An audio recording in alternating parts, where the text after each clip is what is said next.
अमर अकबर पुल के साथ हैं आप। इन्हें 200 बिलावल भुट्टो जरदारी, इन्हें 200 बिलावल भुट्टो जरदारी। ये लारकाना की हालत है। ये चौक पे गंद है, मेन चौक। ये आप सामने देखो, बेकरी भी यहाँ पर है, डॉक्टर साहब की क्लिनिक भी यहाँ पर है, गंद भी यहाँ पर है, सब्जी फरोश भी यहाँ पर है, सामने मस्जिद है, मस्जिद भी यहाँ पर है, सामने दूध वाला है, दूध वाला भी यहाँ पर, फ्रूट वाला भी यहाँ पर, बकरियां भी यहाँ पर। मैं अपील कर रहा हूँ बिलावल भुट्टो जरदारी साहब से, आप एक दिन लारकाना में आकर रहो। लारकाना में बिलावल भुट्टो जरदारी, आसिफ जरदारी साहब, आप एक दिन आकर लारकाना में रहो।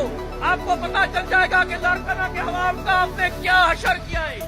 भाई ये हशर आप देख रहे हो, आप इंसान हो, अशरफुल मखलूकात हो, आवाज उठाओ। ये प्रोग्राम लाइव चल रहा है दुनिया के 172 ममालिक में, आप आवाज उठाओ।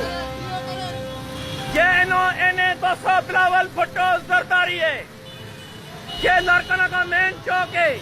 ये अशर देखो, सामने वापडा की ऑफिस है, empire sub division, empire sub division के सामने ये गंद।